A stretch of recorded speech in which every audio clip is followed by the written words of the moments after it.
Hi, Dion. How are you?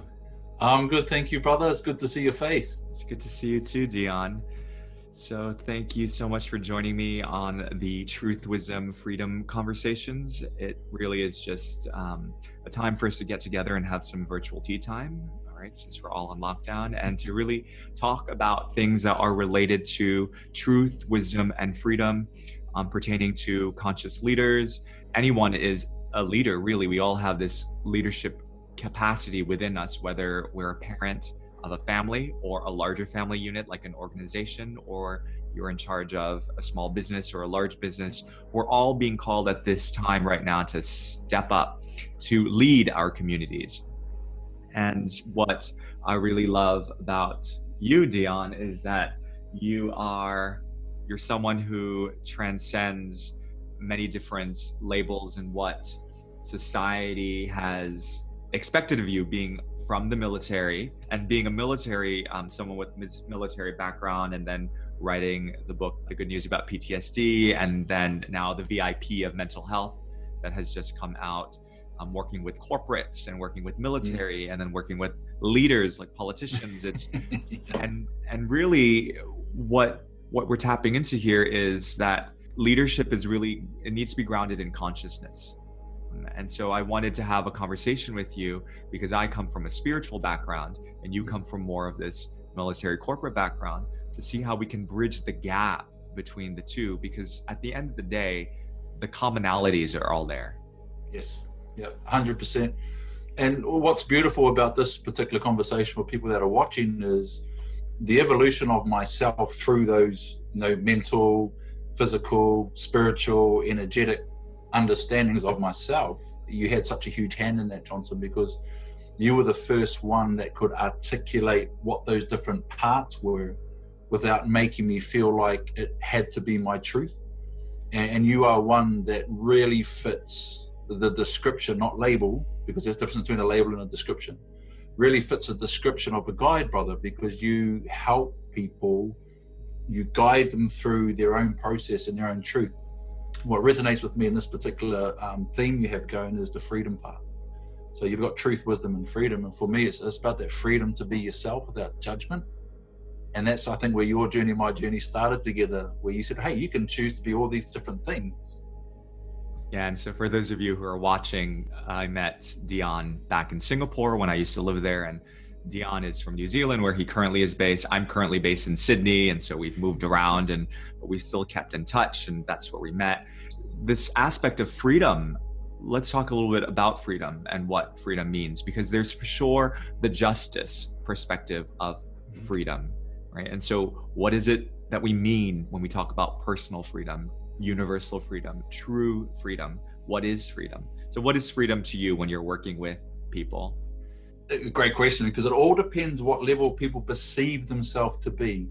So if someone comes to me and says, Dion, I'm really struggling with what to do, they need a plan. So I'm like, where are you and where do you want to go? So we keep it very mental, keep it down at this level, and it's a plan, it's a structured approach. If someone's saying, listen, this is scaring me, Dion, this whole situation is scaring me, that's an outside influence exerting control over someone and making them feel an internal feeling. So they don't have the freedom to choose how they want to feel. The outside situation has caused them to feel something else. So freedom for me is, are you free in that moment to think what you want to think, feel what you want to feel, and do what you want to do? So I always use think, feel, and do as my particular lens to have a discussion with leaders. And they'll use one of those three words, Johnson: think, feel, or do. Yeah, and this is very much anchored in ancient wisdom. The yogis were very, very known for how our thoughts, our ability to perceive our reality around us creates the feelings and then also the actions, the karma that we then put forth into the world. And it works like that. And there's definitely a thought feeling loop that happens with people. And so if we're constantly inundated with our thoughts of the past, or whatever worries, doubts, or fears that keep us stuck in the past, and that will create a present loop of feeling that state in the current situation now. Yep. And so I think right now, especially with the global situation that's happening, we're all being asked to look into our closets, into our basements, to look at what cobwebs are laying around and look at certain patterns that we've inherited consciously or unconsciously, and we need to work through them. Otherwise, we're going to carry those stories and make decisions from that place. And that's really where some people, if they are in panic and fear, right, all the panic buying that's happening, that's where that's coming from. It's coming from an old belief system that might be yours, it might be your parents, it might be your grandparents, about you don't have enough. I don't have enough because I am not enough, because I'm not sufficient. That's really how we've been conditioned. This is something we need to break through. So how is it that you're working with leaders to break through limiting belief systems like scarcity and I'm not enough, I'm not worthy, I'm not deserving? Well, I'm finding more at the moment, because in crisis leadership, and I'm speaking a lot about crisis leadership, leading in crisis is totally different to leading at any other time, whether you're leading yourself or you're leading others. And it's the equivalent of a soldier in peacetime and a soldier in battle. So a soldier in peacetime, their value is not very high. We didn't value our nurses and doctors very highly at all prior to this COVID-19. Now we have huge value. Right? So when you're leading in crisis, you don't have a lot of time. The speed, the scale, and the stakes are constantly changing. So how I deal with leaders first is, what is your number one fear right now? What is your number one task? Because it's in the doing, it's in that getting them in that movement and following my instructions. So when you're leading in crisis, you tell people what to do, because you have to do something to get that movement. Once you're moving, then you're going to see what feelings are manifested, what people are going to say, and then you can start altering their thinking. And if we come back to linking that crisis leadership with freedom that we were talking about, everything else is trying to take our freedom to think. The media is shaping how we're supposed to think as leaders. The media is shaping how we should feel, which is constantly keeping us in a state of fear. So when I first initially deal with that leader, that's what I want to know. As soon as I get them on screen, if you came to me right now, Johnson says, Dion, you're going to say, I don't know what to do, primarily is what I'm hearing. I'm without breaching confidentiality, I'm in this position where I'm in charge of this for the country. I'm in a position I am in charge of this for the entire Asia Pacific region, and I have no idea what to do. So how do you take them from a thinking space to a feeling space? Because I don't know what I'm going to do. Sounds like to me that we're approaching a situation from the confines of a limited box, right? So from what we know. And the thing is, we're entering into a terrain where it's unknown, it's uncertain. And the only thing that is certain is the uncertainty of the entire situation. So how do we create from the unknown? Yeah. So that word is very important to us from the military background, because we only have two boxes, Johnson, known and unknown. So if someone mentions an unknown, they actually give you the known. So I don't know what to do tells you that the known is they're required to do something. Or they think that they're entitled, they have to do something. So that's where we're starting. So the unknown is I don't know what to do, so I throw that away. Grab the known. You're expected to do something right now. In regards to what? And then they will start giving me that information. It stays in the known box, not the unknown box. We keep talking about the unknown box. We're just going to fill it up with unknowns. You're going to ask pointless questions, and all questions will lead back to other unknowns. Throw that out of the way. What do we know? And if someone comes to you with an unknown, they're actually giving you the known box at the same time. Dion, I don't feel confident that I'm the right leader for this job. So there is an unknown, right? I don't know if I'm confident enough. You're talking to me, what do we know? That's important to you, otherwise you wouldn't have brought that up. And then I'm linking straight into a value system. I don't play with unknowns. I execute missions off knowns. And if they're not known, I'll make one. Right, interesting. I can see how that is really beneficial, working with something that's tangible. And so how I would sort of rephrase that for myself through the subconscious, unconscious blocking work that I do is getting people to first accept the unknown, becoming aware that there is an unknown, and to stay in the shadows and be okay with sitting in the dark, and that's a perfectly acceptable place to feel okay and not feeling okay. And when we can own that and accept that, yeah, we don't know, but let's find out together, let's co-create.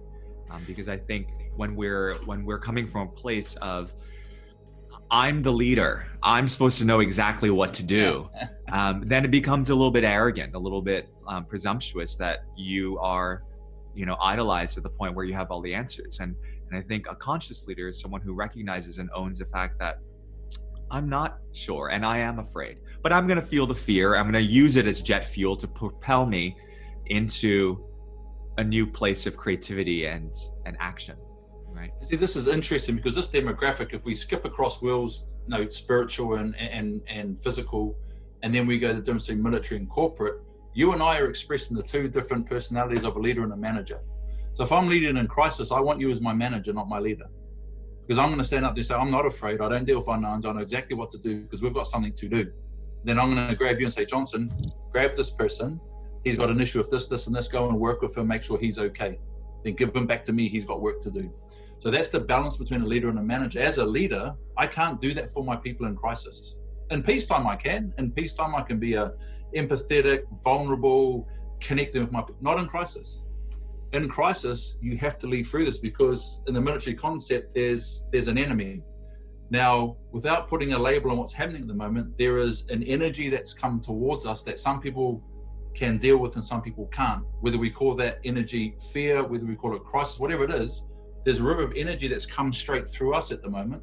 Some of us love it and grab the surfboard and are enjoying it and are surfing this crisis because we enjoy it, we know what to do.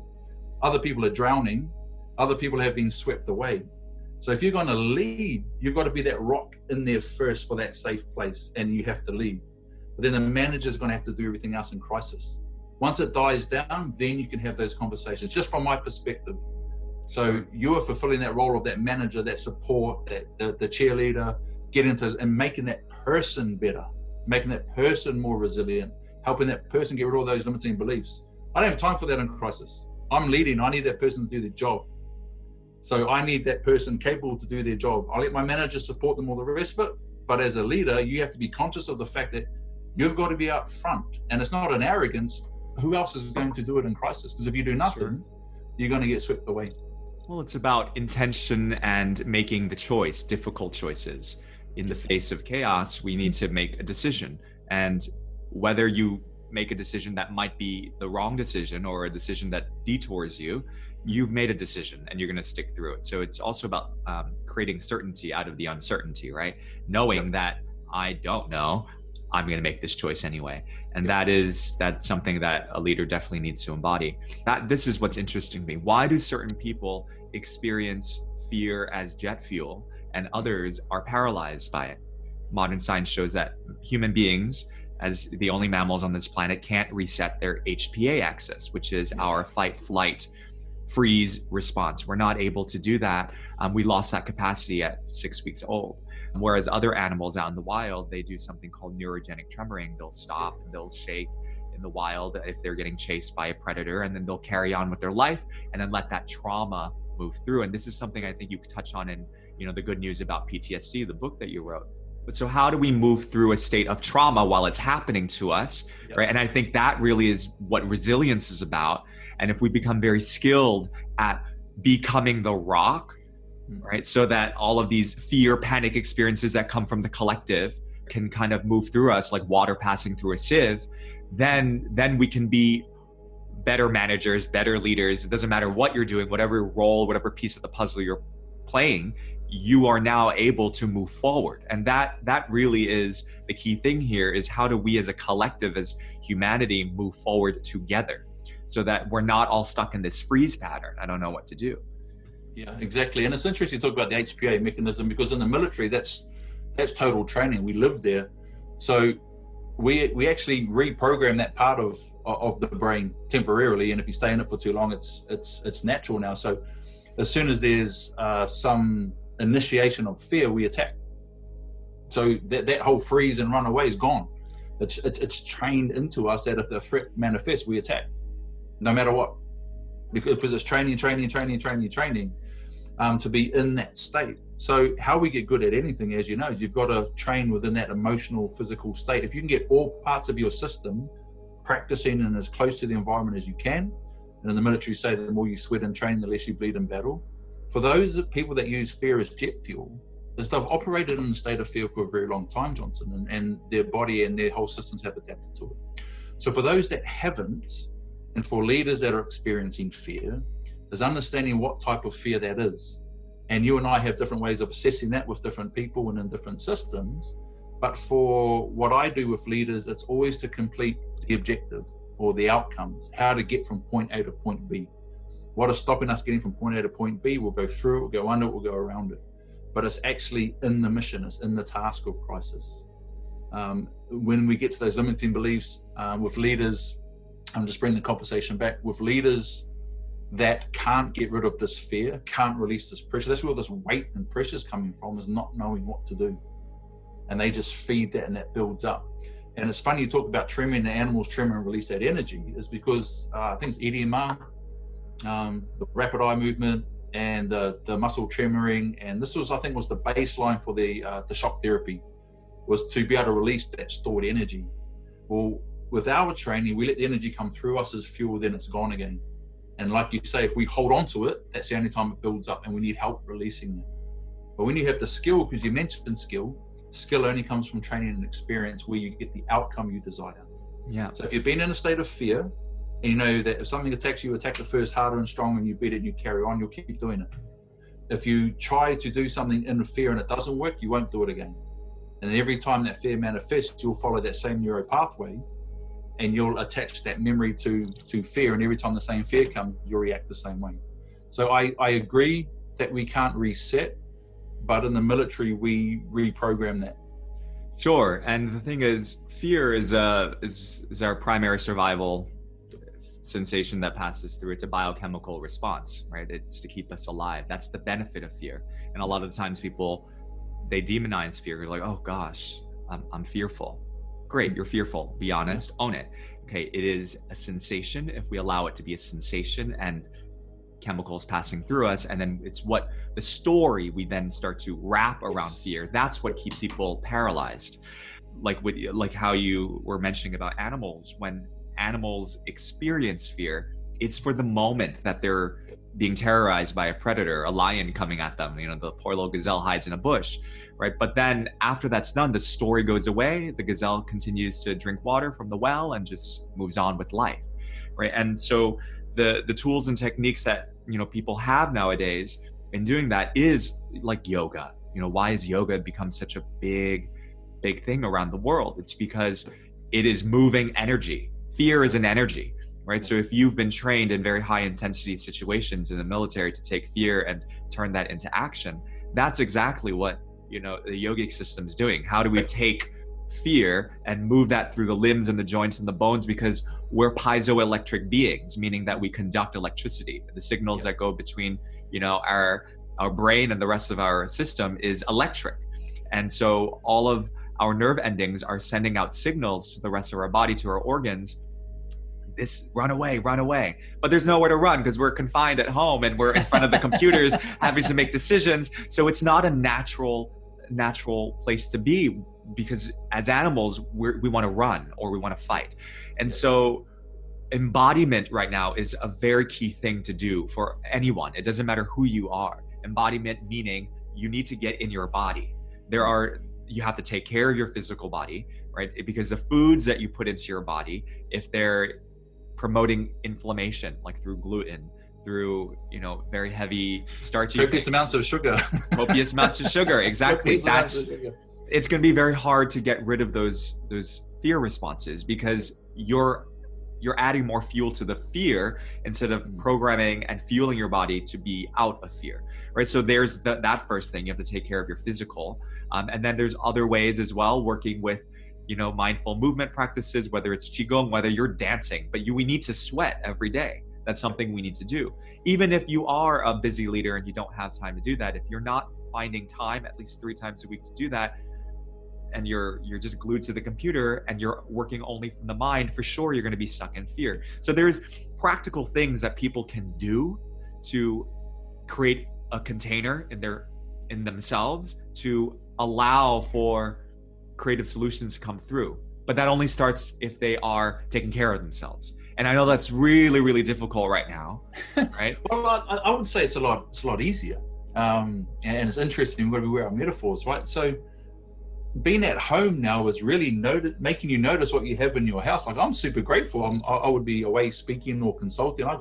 My kids are doing homework virtually on Seesaw at the moment. We rescued a Labrador who's asleep in the lounge. My wife's still out there I'm delivering mail as a courier driver, and I really get to sit in my home and really reconnect back with it.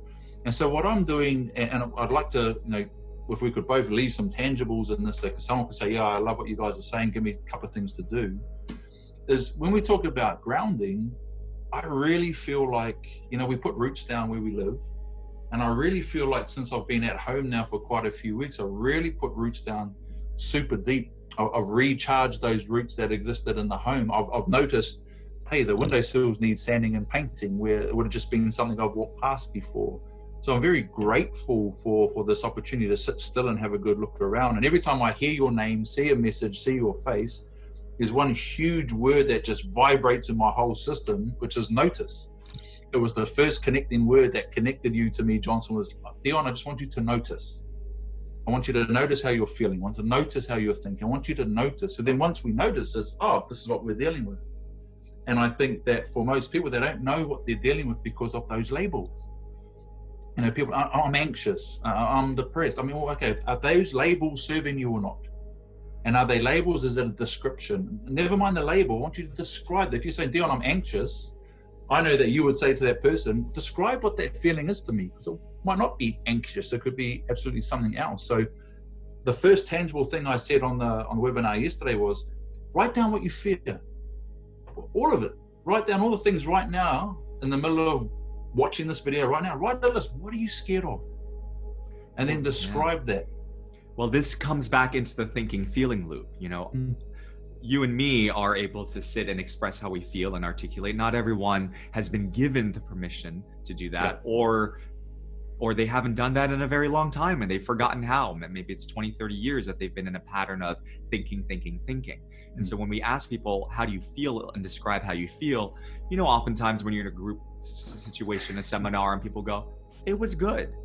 What does good mean, right? Yeah. Because people... Unless you're at one of your events, because I don't think anyone said anything that basic. I think every time I've been to one of your group sessions, man, it's been like fireworks and energy going everywhere. Just anyone watching this, when this guy sits down and goes, describe it, you don't have to if you go to one of Johnson's workshops. Stuff will happen to you and stuff will come out, and you'll have this freedom to express and be and examine and notice. So sorry to interrupt. Yeah. No, for sure. Workshop is different. Well, I'm very much into freeing the innate expression that moves through all of us. And when we can, then we can express and get very meticulous about exactly what it is that we fear. And then when we can unravel that, we'll all come to the common denominator. And what we fear is really the fear of the unknown or the fear of death. And this is the base fear of all fears, right? This is what is said in the ancient Yoga Sutras. This is what is known in Buddhism. We have this thing in us, this mechanism that is biological that keeps us from hurting ourselves. Like, you're not going to just stand there one day and just fall over and go, like your body is going to protect itself, right? Unless there's, disease or something going on within you, but you're going to do everything you can. You're wired that way, right? And this is called abhinivesha in ancient Sanskrit. This is the fear of death. We're just programmed that way. All fears stem from that fear. What we need to learn to do is to shine light on that which we perceive as bad or evil or not good about ourselves. And it's Carl Jung, right? I love Jung, who says that, and he talks a lot about the archetypes, the voices in our head, the different roles that we play. And he says that, it's not about imagining the light parts of ourselves and enlightening that. It's about bringing light or bringing consciousness to the dark aspects of ourselves, right? And I think something that an invaluable tool that you've learned as a fighter, as a warrior, is that you've had to kill people, right? That was part of your job description, right? Metaphorically, Johnson, metaphorically, right? No, but I mean, in the military, everyone's trained to kill. That's the training, right? And seek out and close, kill or capture, right? That's what the military does. They protect and they are the warriors. And because there's this warrior aspect of, I'm going to become neutral in my task, right? That gives you the resilience to become like the rock that stands there while all of this storm is blowing through us. And we all, not that we all need to learn how to kill, right? But we all need to learn how to do that in our own ways. Well, it's interesting because when you're taught how to kill, you have to dehumanize or demonize the enemy, right? So if I take myself back into the mindset of situation I've been in regards to being ready to take a life, it's just math. There's actually no emotion attached to it at all. And when you start focusing on trying to be the most professional killer, which sounds, it's probably not a term that people are used to, you're taught to try and kill with compassion, to take the shot that doesn't cause any untold harm to someone, to kill quickly and with some sort of compassion involved in it. And in some of the countries where I've operated, people kill each other with no anger, with no hate, no nothing. It's just, it's a necessity. And we see this in the animal kingdom, where animals kill each other all the time, but there's no emotion attached to it. There's no hate attached to it. And so the danger comes in that particular mindset is when you have power over somebody else. And it's interesting where the fear of death and all the writings is the biggest fear. Most of us don't fear death anymore, Johnson. And I honestly think, and this is the cornerstone of the VIP of mental health, what I'm finding is the biggest fear that people have at the moment, being judged, brother, is value and being devalued and feeling worthless. And I've written down a word here that I'll come to in a second. Is the biggest fear. The reason why leaders are terrified and coming to me for help is they don't want to be judged that they're no good as a leader, or judged that they're no good as a person. And as soon as they start tapping into the fear of being judged, they're going to judge themselves, and that inner critic's going to come out and you're going to get slammed. And so the word that I wrote down while you were talking is permission. Mm-hmm. If there's one thing that Johnson and I can give everyone watching this right now, is please take our permission and give yourself permission to think and feel whatever you like. And you have permission to choose how you want to feel. And if you don't know how to get there, then ask. But please give yourself permission to move from where you are to where you want to be in any metaphor that suits. Yeah. As you were talking about killing with compassion, it's such a paradox, isn't it? Mm. And are you familiar with the Bhagavad Gita? No. The Bhagavad Gita is this epic ancient poem. It's a battle between man and God. The archetypes are basically man and God. Arjuna, who is this warrior, right? He's forced to fight his cousin in the neighboring kingdom. And this is now it's family turned on family. And so he asks for guidance. And so God comes down in the form of Krishna, right? This is from the Hindu tradition pantheon. And Krishna's like, well, you have your duty. This is your duty. And this is a fight between the light and the dark. And it's this perpetual cycle. Of course, there's many different layers about breaking out of the dualistic cycle of light and dark. But really, at the end of the day, what we're looking at is everything that we're doing in our present embodiment as human beings, whether you're a leader or you're a stay-at-home parent or whatever it is, a student, we are all playing out a vast spectrum of human experiences that we're meant to experience. And that can range from the good, the bad, the ugly, right? Everything from terror to joy. If we can find compassion and light in the darkest of things, because we all know that it's part of the cycle of life, right? Then that just makes us even more conscious and more aware. It makes us less judgmental. Because it's really about belief systems at the end of the day. If I take my belief systems and impose it on you, right, then it's really about control. It's a control issue. I just want you to see things the way I see it because I fear dying. It all comes back to that tribal instinct. When we were back in the caveman days, if you were ejected from your tribe and you were put out, you were going to die. You were not going to live alone with all these big animals out in the wild. You needed to fit in.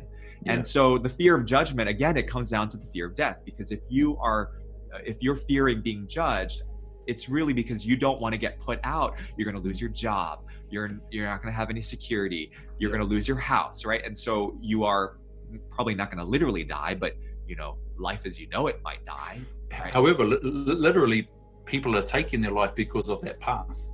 And this is because when your value, because once your value decreases through all the things that you just spoke about, you get to a point now where you're now isolated and alone with no value to someone else. You're judged and you can't fit in.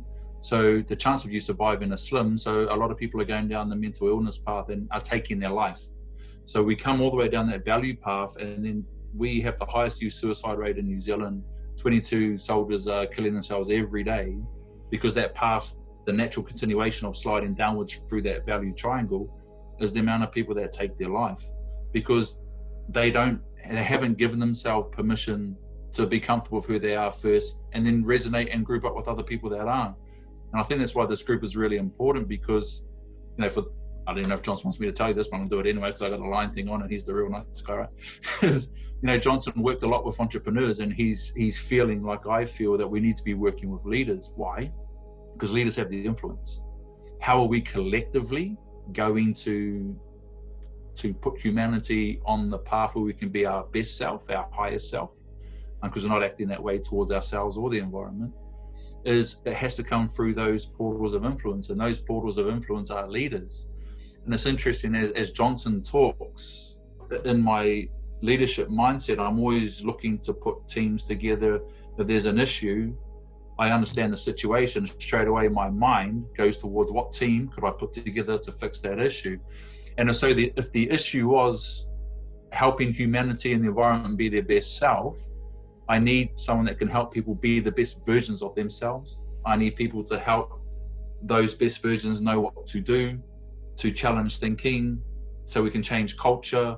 And that's the only way we're going to collectively build this is together. But we have to notice and be intentional and conscious as leaders to do that. And we can't do that if we're not being honest with ourselves. Now, you can wear a mask as long as you like, and some of us are masters at making masks, and Johnson is a master of just ignoring those masks and saying, hey, it's not that at all, it's this, what's that? So I think collectively we have to do that. And so another tangible for leaders is, we're giving you permission to write down what you fear, what you think is going wrong, or even what's going right. But the more conscious and honest we are about that, because we're on Zoom, people are going to see this. A lot of people are going to show their best side, not the fact that I'm yelling and screaming at my kids 10 minutes before the call to say, would you be quiet? I'm about to go on a Zoom call to show people how to handle stress and leadership and relax. You've got to be honest if you're going to be a leader and acknowledge what's going on around. Yeah, for sure. Before I was setting up, I was dropping things, spilling things. I was, oh God, and there was a level of scatteredness as I was getting set up for this call. But then I have to carry on and, I can curse and scream, right? But then it's choice. It's about choosing not being reactive.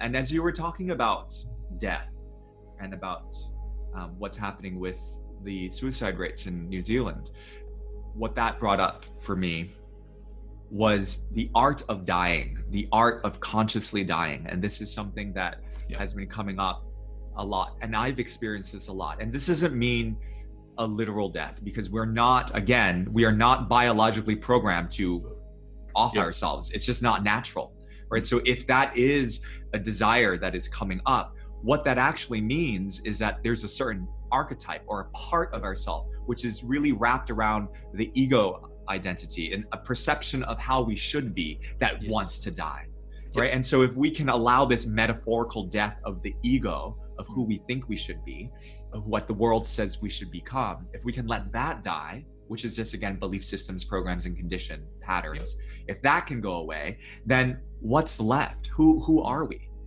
That's a scary question to ask some people, because people will automatically amplify the identity that gives them the most value. The reason why there's so many suicidal soldiers out there is because they had all the value of being a soldier, now they're not. There's so many suicidal divorcees because they had all the value of being the husband or being the wife, and now they're not. And so I think that that value system that's attached to that identity, that's why I got you to write The Paradox of Identity in my book, because they're attaching a value to an identity.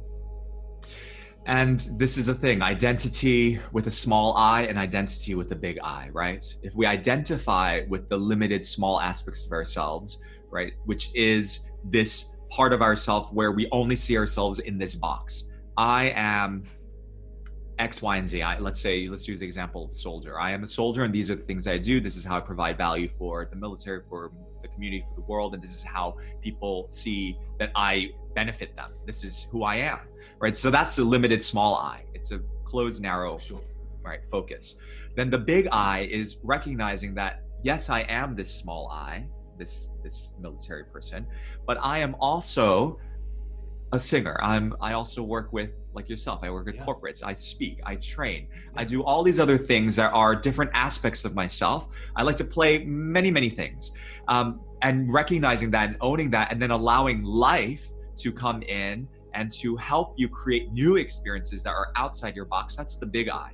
That's how we can move forward. But if people are stuck in the small I, then what needs to happen is that they need to learn how to let that part of self consciously die. And that sometimes feels really gross. It might have a physical response. You might puke and you might cry, you might shout, whatever it is.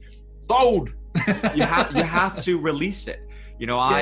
For me, my big release was releasing my importance and my significance. I'm only significant to, like you say, the word value. I see it is value. It's also significance.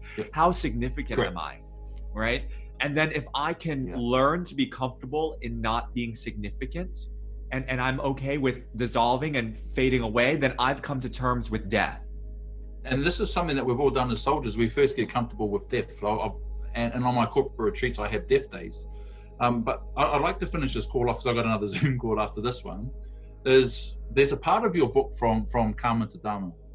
And I always remember this part, and it's coming back to my mind now, of when you gave yourself to the river. Yeah. And this is, everything I'm talking about is the river, the rock, and the eagle, right? The river is this crisis river of energy. The rock is you as the leader, and the eagle is the vision. You've got to keep that vision going out there. And as we're talking, and all I'm thinking and remembering is that time in your book where you gave yourself to the river instead of fighting the river and you just gave yourself to the river, and the river took you where you needed to go. It took you deep when it needed to go, deep and dark. It took you up towards the sunlight. And then when you came out the other side, you'd been through that journey totally outside of your control, but you gave permission to release yourself to the river. Yeah. So if anyone's watching this right now, get that book, Sage Sapien. You got to get that book. I love the cover too, by the way. That is so you. I love that cover, but anyone watching this, grab Sage Sapien and read that book and look for the bit about the river. If you're a leader, I'm going to give Johnson a big plug. When we talk about freedom, there's a lot of weight of responsibility as a leader. It gets heavy, and it should get heavy because there's a lot of responsibility for people's lives. So when I come into these groups and I talk to Johnson, and Johnson's one of my guides, one of my mentors, it's like I take this heavy pack of leadership responsibility off for a bit. I can put it down and give myself permission to have the freedom from that weight and sit here and just be myself and listen and learn and interact. So if anyone watching this, get in and have these conversations. Give yourself permission just to take that pack of leadership off and that weight and responsibility. Just put it down for a little bit and then have these conversations. Then take some pieces out, because you might find you're carrying a lot of heavy stuff you don't really need to carry anymore.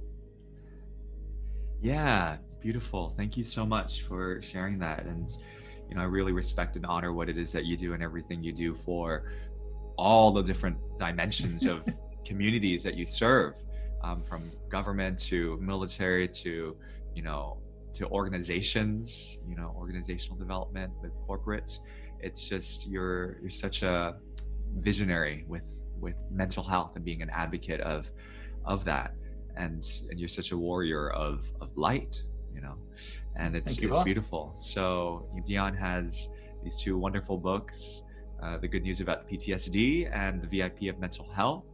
And what I really love about getting together with Dion when we chat and we talk spiritual is that the language that Dion uses is not necessarily mainstream spirituality, right? But he understands it in his own way, in his very felt way, and everything that he's doing is like, as he's describing the river, the rock, and the eagle, that's very shamanic, right? It comes from shamanic wisdom, right? And then when you're talking about notice, that's Buddhist, witness consciousness. That's about becoming the witness, right? And so all of these things that you've come to in your own journey, in your own life, it's so beautiful to see how across the board, it's all the same, really. We just use different words, different labels to express things. But at the end of the day, it's about coming into our own authenticity, our truth, being honest and upfront with what it is that we're experiencing. And so you can call it whatever you want, right? But at the end of the day, if you're not feeling at peace or centered with yourself and more loving, and you're feeling thrown because of the frenetic energy that is around you, and you're not letting the river do its thing, you can't fight the river. I mean, I fell into a river. Like what am I gonna do? I can I gotta go upstairs, and this is a really fast, Ganga River, like it's, I was whitewater rafting, and I don't whitewater raft. What am I doing in this place? And we went overboard, and it was a class 5 rapid. Like I had to make peace with, okay, I'm gonna die now. But of course, there was this whole fight. I was fighting and I was scrambling up to the surface, and then I was tired. I was honestly tired. And I realized, like, okay, I need to put all of this yogic, calm breathing training into practice now. Okay, you're being tested, Johnson. Go down. And then I shut my mind off, and then I went down. There's this inner guidance within me that said, swim down. Don't go up. That's fighting. Go down, surrender to the river. So when I went down, it just got really dark and really quiet, and there was all of this peace. And then in that moment, I accepted, you know what? I might go right now, but this is really peaceful. I'm really happy here. It was really nice, actually. It was scary at first, and then once I crossed a certain threshold where it felt like there was infinite time and space, it just was infinity. I just felt infinite peace. And then I just kept going and going, and then I was exploring. I don't know where I was, and all of a sudden, someone stuck an oar out, and then I grabbed it, and I'm like, oh wow, look, I'm alive. Interesting, right? It's our attachment. It's our attachment to our metaphorical death as the person that we think we're supposed to be, And so if you are a leader of whatever it is that you're leading, your tribe, your community, your people, your business, you need to step up and own the fact that you don't know. We don't know what we don't know. So we don't know. So let's co-create that together and ask for support, because I think that's another thing with leaders is, who do you ask for support? You're the leader.